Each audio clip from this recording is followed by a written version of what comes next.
చాలా కాలం క్రితం అంటే 95-98 టైంలోనే కార్డియాలజీ డిపార్ట్మెంట్ స్టార్ట్ చేయటం. ఇక్కడ ఆ రోజుల్లోనే బిఫోర్ 2000 అంటే ఓపెన్ హార్ట్ సర్జరీ కూడా చేయటం. ఇలాంటి చారిత్రాత్మకమైనటువంటి ఈ విభాగంలో హార్ట్ లంగ్ మిషన్ పాడైపోయి ఇబ్బందులు పడుతున్నాం. రెంట్కి తీసుకొని రెంటల్ బేసిస్ మీద ఇస్తున్నప్పుడు లాస్ట్ టైం రివ్యూ చేసినప్పుడు ముఖ్యంగా స్థానిక శాసనసభ్యులు వంశీ గారు ఈ కేజీహెచ్లో మనకి సర్జరీస్కి లేదనేది ఆ రోజు మాట్లాడని చెప్పింది. దాని సందర్భంగా కలెక్టర్ గారు ఐసీఐసీ వాళ్ళని అప్రోచ్ చేయటం, పేదల ఆరోగ్యాన్ని కాపాడేందుకు వారు సిఎస్ఆర్ కింద సపోర్ట్ చేయటం వారిని మనస్ఫూర్తిగా నేను అభినందిస్తా ఉన్నాను. ఇది ఈరోజు ఎమ్మెల్యే గారు ఎంపీ గారు కూడా ఉండాల్సింది. ప్రిఫేర్ షెడ్యూల్లో అనుకోకుండా మనకి జనసేన లెజిస్లేటివ్ పార్టీ మీటింగ్ ఉండి వారు అటు వెళ్ళడం, ఎంపీ గారు సెషన్స్కి వెళ్తాం, నాకు షెడ్యూల్ అనేది ఫిక్స్ అయిపోవడం వల్ల ఈరోజు మేము రావడం జరిగింది. ఏది ఏమైనా ఇక్కడ వరల్డ్ స్టూడెంట్గా ఈరోజు తిరిగి ఇక్కడ ప్రారంభించుకోవటం చాలా గర్వకారణం. ఈరోజు మన డిపార్ట్మెంట్ని చెప్పడం వల్ల మనకు ఎక్కువగా ఎగైన్ సర్జరీస్ చేస్తున్నారు.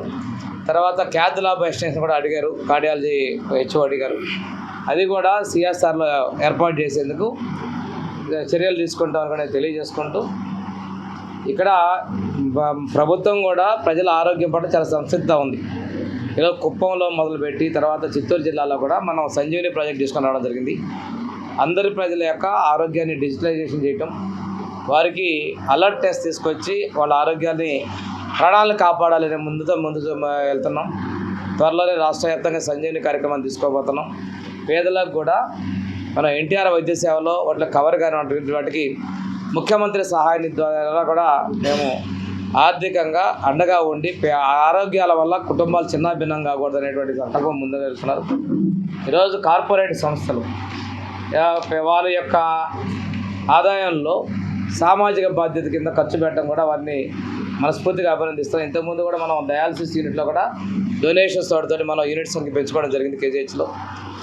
మనం త్వరలోనే మన క్యాథ్ ల్యాబ్ కూడా అభివృద్ధి చేస్తామని చెప్పి తెలియజేసుకుంటూ, కార్యక్రమానికి సహకరించినటువంటి ఐసీఐని అభినందిస్తూ, దీనికి తోడ్పాటుగా వీళ్ళందరినీ కూడా సంప్రదించి ముందుకు వచ్చినటువంటి కలెక్టర్ హరేంద్ర ప్రసాద్ గారికి, స్థానిక శాసనసభ్యులు వంశీ గారికి, ఎంపీ భరత్ గారికి, అదేవిధంగా ఈరోజు కేజీహెచ్ అంటే విశాఖ నగర వాసులందరికీ కూడా ముఖ్యమైన మన శాసనసభ్యులు విష్ణు గారు ఉన్నారు, అదేవిధంగా మన సుధాకర్ గారు ఉన్నారు, మన ఎలగపూడి రామకృష్ణ గారు ఉన్నారు, అదేవిధంగా మన గణబాబు గారు, మన గంటా శ్రీనివాస్ గారు, ఇక్కడ ఉన్నటువంటి వాళ్ళకి అందరికీ కూడా పూర్తిగా అనుబంధంగా ఉన్నటువంటిది ప్రాంతంలో ఎప్పుడు ఎవరున్నా కానీ కేజీహెచ్ గురించి మంత్రి గారు సత్యకుమార్ యాదవ్ గారు కావచ్చు, ముఖ్యమంత్రి గారు సమీక్షల్లో కావచ్చు, అసెంబ్లీలో కూడా ఈ డెవలప్మెంట్ కోసం వీళ్ళందరూ వస్తారు. ఇక్కడే కాదు, ఉత్తరాంధ్రలో ఉన్నటువంటి శాసనసభ్యులు కావచ్చు, మంత్రులు కావచ్చు, అందరూ కూడా కేజీహెచ్ అంటే వాళ్ళ యొక్క సొంత ఆస్తి, ఈ హాస్పిటల్ అభివృద్ధి చేయాలనేటువంటి కోరిక ఉన్నారు. ఇక్కడ పూర్తి సౌకర్యాలు చేసేందుకు ప్రభుత్వం కూడా సిద్ధంగా ఉందని చెప్పి తెలియజేసుకుని సెలవు తీసుకున్నాం. ఇది హార్ట్ లంగ్ మిషన్ అంటే మనం కొన్ని సందర్భాల్లో గుండెని అచేతావస్థలో పెట్టి సర్జరీ చేస్తుంటే మనం ఈరోజు కరోనరీ అంటే బైపాస్ సర్జరీ చేస్తున్నాం. అవసరమైతే గుండె మార్పిడి చికిత్స కూడా చేసేటువంటి సౌకర్యాలు మన దగ్గర ఉన్నాయి. ఇది ఒక ఉత్తరాంధ్ర ప్రజల యొక్క గుండె చప్పుడు అనుకోవాలి, ఉత్తరాంధ్ర ప్రజల యొక్క ప్రాణదాత అయి ఉండాలి, ఉత్తరాంధ్ర ప్రజల యొక్క ప్రాణ రక్షకులు అయ్యి కేజీహెచ్ హాస్పిటల్. ఇక్కడ మనం పూర్తి స్థాయిలో అన్నింటినీ కూడా చేస్తున్నాం.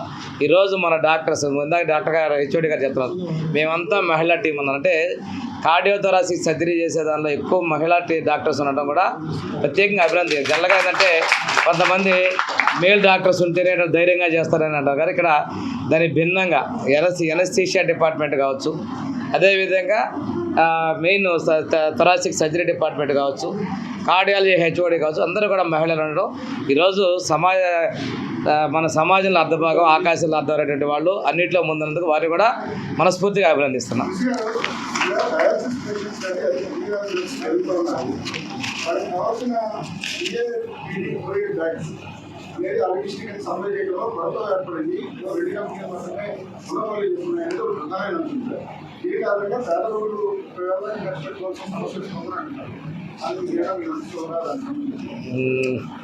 నా లేటెస్ట్ లేదండి, మీరు తీసుకొచ్చే విషయం నేను రివ్యూ చేసి ఏదన్నా మేము ఒకటండి, మీరు నన్ను అడిగారు, సూపర్ అడిగారు, నేను అడగలేదు, మీరు నాకు చెప్పి అడిగారు. మీరు చెప్పిన అంశాన్ని నేను రివ్యూ చేసుకొని అలాంటిది ఏదన్నా ఉంటే దాన్ని అధిగమించే విధంగా చర్యలు తీసుకుంటాం. ఏదైనా అంటే ప్రభుత్వం దృష్టిలో చేస్తాం.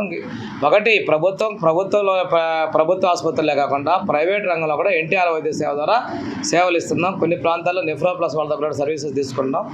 ఏదేమైనా మేము మా ప్రభుత్వం అయితే ప్రజల ఆరోగ్యం కోసం వాళ్ళ ఆరోగ్యం మీద ఖర్చు పెట్టే దాని మీద తగ్గించాలి, వాళ్ళ ప్రాణాలు కాపాడాలని మేము సిద్ధంగా ఉన్నాం. మీరు చెప్పిన అంశాన్ని ఒకసారి రివ్యూ చేసుకొని వాటిని అధిగమించేది చర్యలు తీసుకుంటామండి. Thank you very much.